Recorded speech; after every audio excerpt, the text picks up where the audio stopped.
Okay, before we get to questions, I just have a slight update on the baby count. As the general let you know, yesterday, 3 babies total. Just to clarify, 1 was born on the C-17. That's the one I think you guys know about. The other 2 were born shortly after arrival at Ramstein in the Landstuhl hospital there on base. So 2 were born at the in the hospital shortly after arrival. I am told that moms and dads and babies are all fine and healthy, and all is looking good there. And if we can get more information on this, I'll be able to provide it a little bit later. Lita. John, a couple questions. I know that you are not going to be able to answer whether or not the deadline is going to be extended beyond the 31st, but can you give us some perspective from the military? Can you get all Americans out in the next several days by the 31st?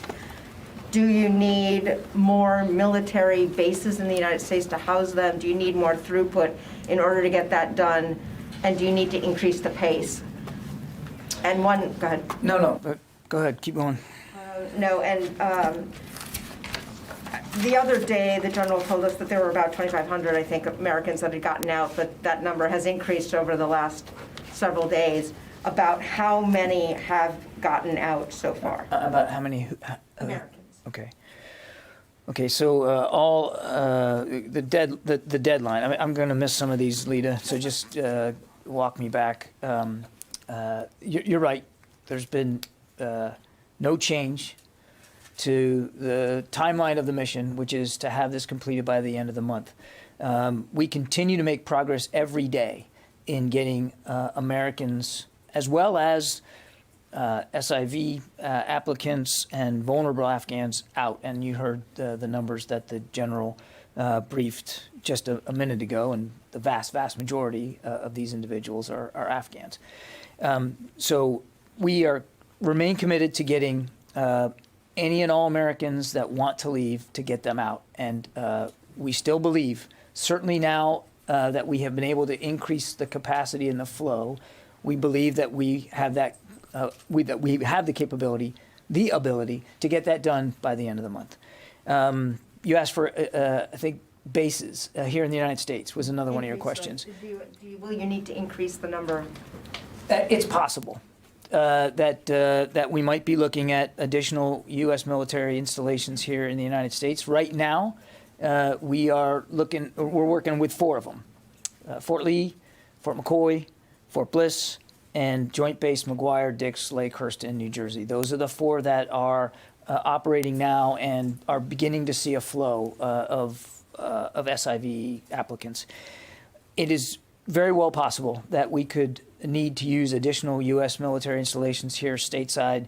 And as we make those decisions and as we're able to announce them, we certainly will. But we want to make sure that, just like we wanted to make sure in Kabul that airlift wasn't a limiting factor, we want to make sure that when we get these individuals to the United States, that temporary, safe, secure, and accessible temporary lodging is not the limiting factor to their ability to get on with their new lives and to finish the process. I'm sure you had like 3 other ones that I forgot. No, the Americans. The general at one point told us that 2,500 had gotten out.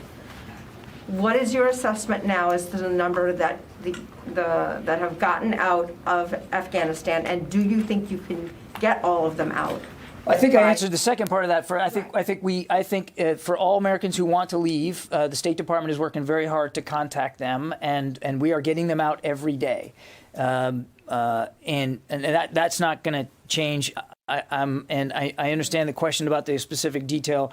I would just tell you that several thousand Americans have been safely evacuated from Afghanistan. I understand that's not the degree of specificity that you want, but that is as far as I'm going to be able to go today, several thousand. And to include, several hundred just yesterday were able to get onto the airport for follow-on transportation. So it's every day we are moving Americans out of the country.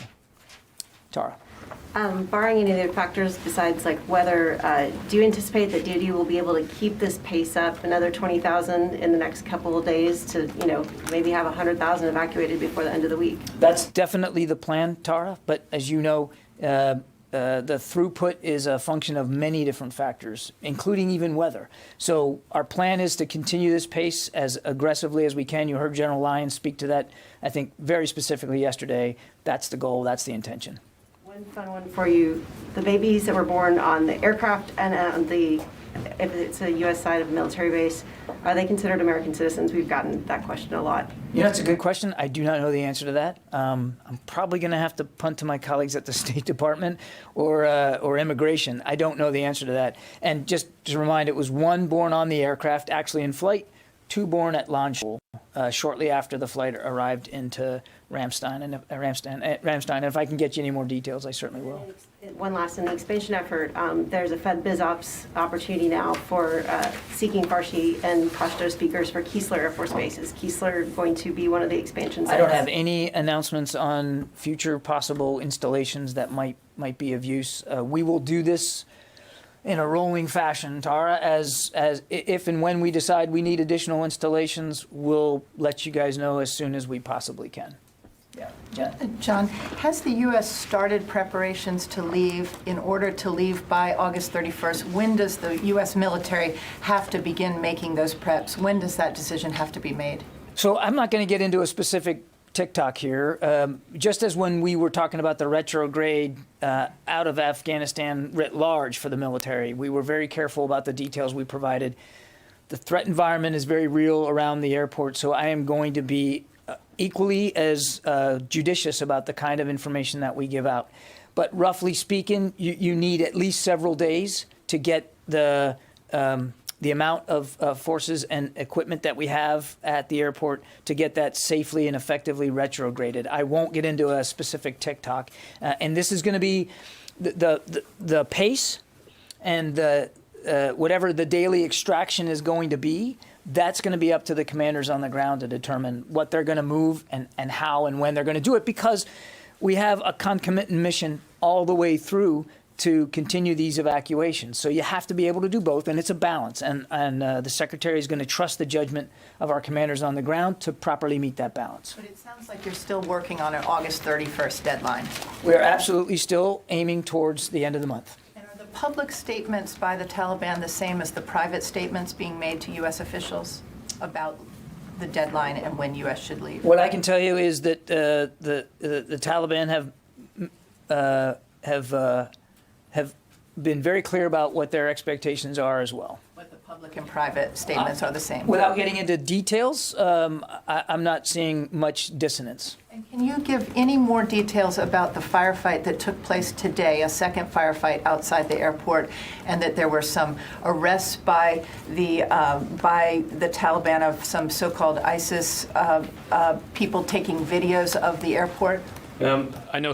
I don't have those details. We're working with CENTCOM right now, as that is currently ongoing. So I know that CENTCOM is continuing to do that, and there is no security, if you would, breach or any problems there at security of the airfield. Is the U.S. providing any intel to the Taliban about an ISIS threat? I know the commanders on the ground continue to communicate to ensure that the safety of not only around the gates but the other checkpoints, so that we can continue to process vulnerable Afghans, other coalition folks and American citizens in. Okay. Let me go over here, Dave. So when this evacuation began, there were already close to 1,000 U.S. troops at that airport. So just to be clear, when we're talking about pulling U.S. troops out, we're talking about pulling all the troops, so you go to 0 at the embassy. Is that correct? That's correct. No, I followed the question. That's correct. So you have to take out more than you put in. Yes.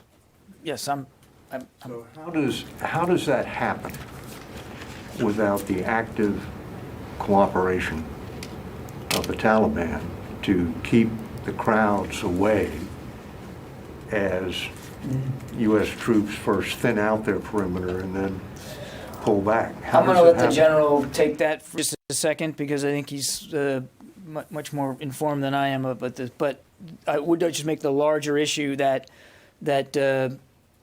any retrograde out of or drawdown, if you will, out of an environment that you can't assume is always going to be permissive, is one that has to be done very carefully, and it has to be sequenced in a very methodical way so that the safety and security of our people and the people we're trying to protect is considered of paramount importance. And so we aren't gonna, and I'll level set with you now, we're not going to be able to tell you, once we start to affect this withdrawal, whenever, and like I said, we're still planning on the end of the month. Whenever we start it, we're not going to be able to provide a TikTok every day of exactly what we're moving out and at what pace, so that we can limit vulnerabilities in the information space and in the actual physical space of the airport as we move out. But it's all done in a very careful, methodical way so that you can preserve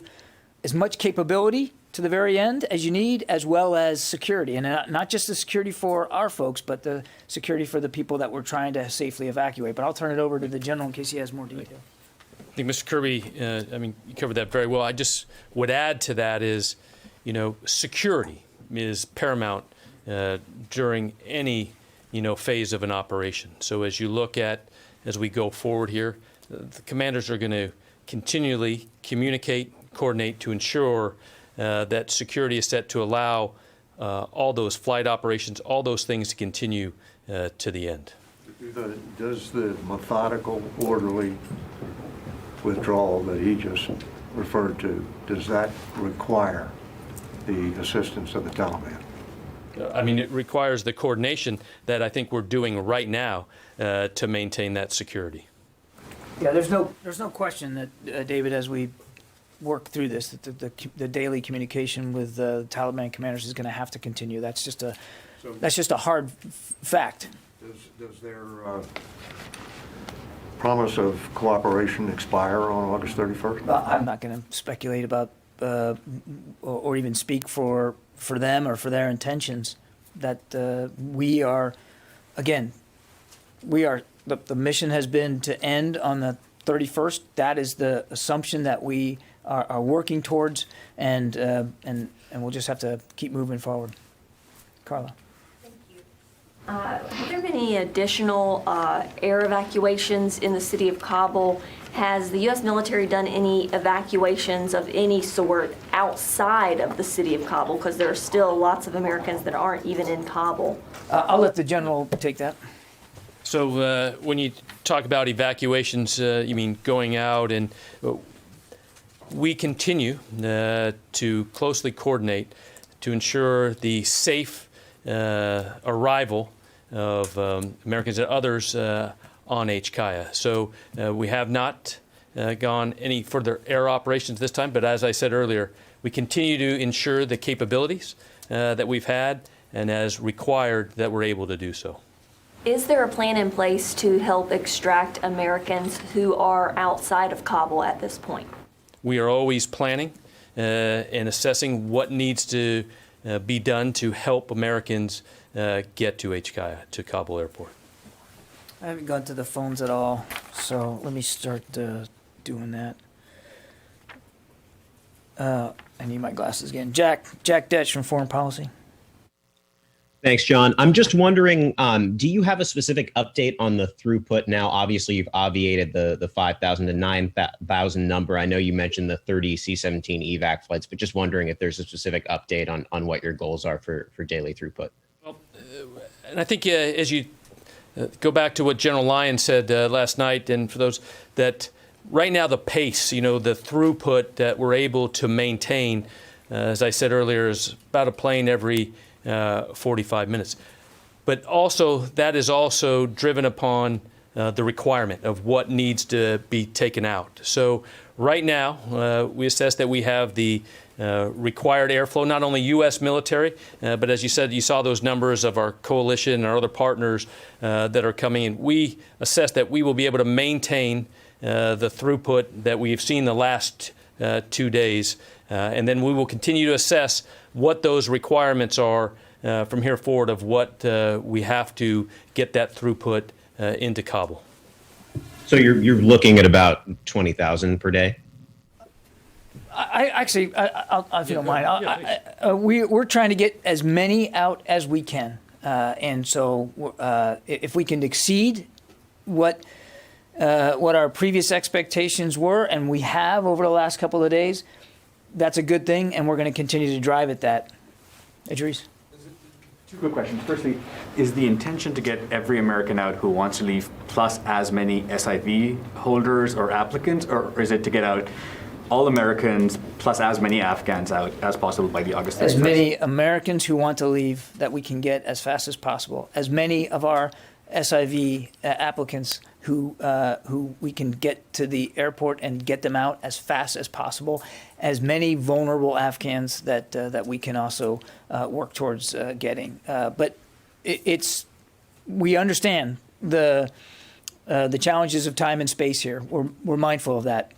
That's why we are trying to continue to keep up this capacity and even improve it if we can. And just to follow up to Lita's question, you said you have the ability to get all Americans out who want to leave, and you said several thousand. Do you have a percentage for how many Americans have been removed? Without giving a number, have more than half been removed? I can't give you that number, Idris, because I don't think there's a perfect number that we know with certainty of all Americans in Afghanistan.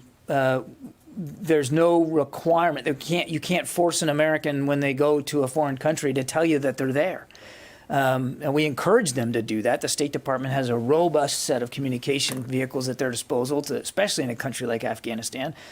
We want to know when Americans are there, but they don't have to tell us. So that's why it's difficult for us to give you, the denominator here. How many are there? And what I can tell you is, and this is out of my lane, but I'll do it anyway. I mean, the State Department has been working very hard to reach out to those who they know are there, or even who they hear are there, to communicate to them, to let them know what evacuation plans are possible and achievable for them. So they're working very hard at this.